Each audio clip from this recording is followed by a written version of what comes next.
আসসালামু আলাইকুম রহমতুল্লাহি ওয়া বারাকাতুহু। আজকে আমরা হযরত ওমর রাদিয়াল্লাহু তাআলা এর জীবনে ঘটে যাওয়া কিছু কারামত সম্পর্কে আলোচনা করব। গত পর্বে আমরা হযরত ওমর রাদিয়াল্লাহু তাআলা এর সাহাবাগণদের সাথে ব্যবহার সম্পর্কে আলোচনা করেছি। যারা ভিডিওটি দেখেননি দেখে আসতে পারেন। ওমর রাদিয়াল্লাহু তাআলা এক অভিযানে পাঠালেন এক সেনাদলকে, যার অধিপতি ছিলেন সারিয়া নামক এক ব্যক্তি। একদিন ওমর রাদিয়াল্লাহু তাআলা খুতবা দিচ্ছিলেন। হঠাৎ তিনি খুতবার মাঝেই বলে উঠলেন, সারিয়া, পাহাড়ের দিকে লক্ষ্য করো। দুবার বললেন। লোকেরা এর দিকে তাকালো, কিছুই বুঝলো না। খুতবা শেষ হওয়ার পর তাকে এ সম্পর্কে জিজ্ঞাসা করা হলে তিনি বললেন, আমি দেখলাম আমার সৈন্যদল একটি পাহাড়ের কাছে যুদ্ধ করছে এবং তারা সম্মুখ ও পিছন দিক থেকে আক্রান্ত হতে যাচ্ছে। তখন আমি চিৎকার করে উঠলাম যাতে তারা পাহাড়ের কাছে পৌঁছে যায়।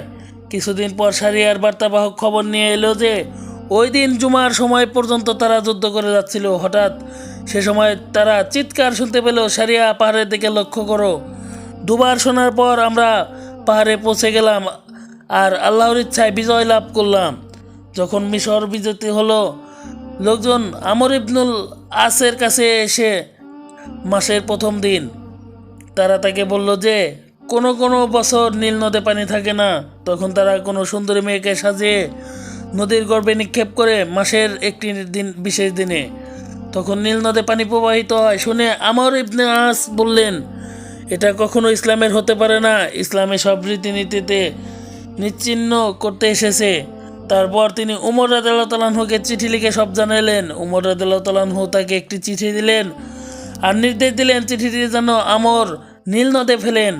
সেখানে লেখা ছিল, আল্লাহর বান্দা উমর ইবনুল খাত্তাবের পক্ষ থেকে মিশরের নীল নদের প্রতি, যদি তুমি নিজেই প্রবাহিত হয়ে থাকো তবে আর প্রবাহিত হইও না, আর আল্লাহ যদি তোমাকে প্রবাহিত করে থাকেন তাহলে আমি সর্বশক্তিমানের কাছে দোয়া করছি যেন তিনি তোমাকে প্রবাহিত করেন।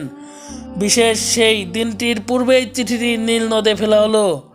সকালে সবাই দেখলো আল্লাহর ইচ্ছায় এক রাতে নীল নদ পানিতে পরিপূর্ণ হয়ে গেছে।